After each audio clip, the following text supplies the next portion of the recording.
ই discussion প্ল্যাটফর্মের পক্ষ থেকে আপনাদেরকে আবারও শুভেচ্ছা। সো এই পর্বে দেখাবো হচ্ছে কিভাবে ফাইল সিরিজটা করা যায়, মানে অটোমেটিক যে কোনো একটা সিরিজ ভিত্তিক আমরা যে অটোমেটিক যে ফিল হয় সেই ফিলটা কিভাবে হয় সেটা আমি আপনাদেরকে দেখানোর চেষ্টা করব। তো আমরা সরাসরি হচ্ছে এক্সেল ফাইলে চলে যাই। এক্সেল ফাইলে গিয়ে হচ্ছে আমি আপনাদেরকে দেখানোর চেষ্টা করব যে কিভাবে অটোমেটিক কাস্ট ফাইলের ডাটাগুলো কিভাবে আসে এবং কিভাবে কাজটা করে। সো ওকে, তো আমি একটা জাস্ট ব্ল্যাঙ্ক একটা ওয়ার্ক ফাইল নিলাম। ওয়ার্ক ফাইল নেওয়ার পরে হচ্ছে আমি জাস্ট লিখলাম হচ্ছে সানডে। আমি এটা একটা কালার দিলাম, জাস্ট গ্রিন অথবা যে কোনো একটা কালার, আমি এস টাইপের একটা কালার আমি দিলাম।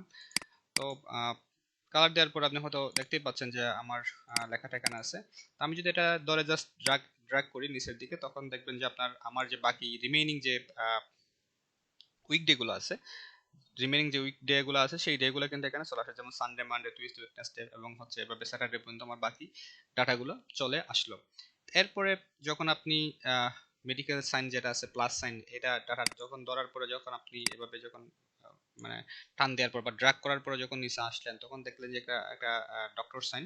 ডক্টর সাইনের মধ্যে আপনি যখন ক্লিক করবেন, এরোতে যখন ক্লিক করবেন, অটো ফিল অপশনসে যখন ক্লিক করবেন, তখন এখানে দেখা আছে যে ফিল সিরিজ কিভাবে, মানে সিরিজটা কিভাবে ফিল আপ হয় সেটা এখানে দেখানোর বলা হয়েছে। তো এখানে যদি আমি ঠিক করে দিই যে ফিল ফরম্যাটস অনলি, শুধুমাত্র তুমি ফরম্যাটটা ফিল করবো, বাকিগুলো ফিল করবো না, তাহলে আমি ক্লিক করার পর দেখি এখানে আসলে what will be happen. So দেখতেই পাচ্ছেন যে শুধুমাত্র এটার একটা কালার ছিল, গ্রে টাইপের একটা কালার ছিল। তো এই কালারটাই কিন্তু সব জায়গায় পেস্ট হয়ে গেল, এখানে কোনো প্রকার কি আসে নাই, কোনো প্রকার ডাটা আসে নাই। যেমন সানডের পরে যে মানডে আসার কথা, সে মানডে আসে নাই। তারপর যদি আমি আবার ওই যে মেডিকেল সাইনে যদি ক্লিক করার পরে যখন অ্যারো সাইনে যখন ক্লিক করব, তখন দেখতে পারবেন যে ফিল উইদাউট ফরম্যাটিং। তো তুমি ফিল করবা কিন্তু উইদাউট কোনো ফরম্যাট আমার লাগবে না। ফরম্যাট বলতে যে বোল্ড করছিলাম আমি সানডেটাকে একটু বোল্ড ফরম্যাটে লিখছিলাম এবং হচ্ছে এটা একটা কালার ছিল। তো আমি বলতেছি তোমার কালার দরকার নেই, তুমি কোনো কিছু করবে না, তুমি শুধুমাত্র বাকি যে ডেগুলো আছে আমার সানডের পরে, তুমি সেই ডেগুলো হচ্ছে আমাকে প্রিন্ট করে দেখাও। তো দেখতেই পাচ্ছেন যে সানডের পর Monday, Tuesday, Wednesday, Thursday, Friday, Saturday এগুলো আসছে, কিন্তু কোনো প্রকার এই যে পিছনে যে কালারটা আছে এবং হচ্ছে ফন্টের সাইজ যে বোল্ড, সে বোল্ড লেখাটা কিন্তু এখানে আসে নাই।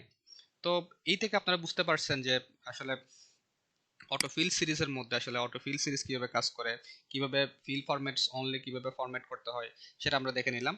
তো ফিল ডেস দেওয়া মানে হচ্ছে অটোমেটিক ডাটাগুলো, দিনগুলো হচ্ছে অটোমেটিক ফিল করে দেওয়া। তারপর যদি আমি আবার এখানে ক্লিক করি, তাহলে দেখবেন যে ফিল উইকডেস, তুমি শুধুমাত্র উইকডেসগুলো আমাকে দেখাও। উইকডেসগুলো দেখানো মানে হচ্ছে আমার সপ্তাহে যে দিনটা হচ্ছে আমার বন্ধের দিন, তুমি সেটা ছাড়া বাকি দিনগুলো দেখাও। তো এখানে হচ্ছে স্যাটারডে দেখাচ্ছে না, মেনলি স্যাটারডে হচ্ছে অফ ডে। যদিও এটা ক্যালেন্ডার বা বিল্ড ইন, যেটা আমার যে এক্সেলের যে ফাইলটা আছে, এই ফাইলটাতে বিল্ড ইন ওরা ধরে নিয়েছে যে শনিবার বন্ধ। সো শনিবার ছাড়া কিন্তু বাকি দিনগুলো আমাকে এখানে অটোমেটিক দেখাচ্ছে। আমি যদি এখানে আবার ক্লিক করে যদি দেখি যে তুমি ফিল ডেজগুলো দেখাও, তাহলে কিন্তু এখন স্যাটারডেও দেখাচ্ছে, আমার সপ্তাহের 7টা দিন কিন্তু আমার এখানে দেখাচ্ছে। তো ওকে, সো আমরা দেখলাম যে কিভাবে আসলে ডাটাগুলা কিভাবে মানে ফিল সিরিজ করা যায়, কিভাবে হচ্ছে ফিল ফরম্যাটস করা যায়, কিভাবে হচ্ছে ফিল উইদাউট ফরম্যাটিং এ কাজ করা যায়, এবং কিভাবে হচ্ছে বাকি ডেগুলো আমরা প্রিন্ট করতে পারি। তো আশা করি আপনারা বুঝতে পারছেন যে ফিল সিরিজের মধ্যে আসলে ফাইল সিরিজ বা ফিল কিভাবে, একটা সিরিজ কিভাবে ফিল আপ করা যায়। সেই ফিল সিরিজের মধ্যে ফিল সিরিজের যতগুলো বিল্ড ইন ফাংশন ছিল, সবগুলো ফাংশন সম্পর্কে আপনারা অবগত হয়েছেন এবং আপনারা বুঝতে পারছেন। সো দেখা হবে পরবর্তী ভিডিওতে আমরা আলোচনা করব হচ্ছে ফ্লাশ ফিল নিয়ে। সো সে পর্যন্ত সবাই ভালো থাকুন, ধন্যবাদ।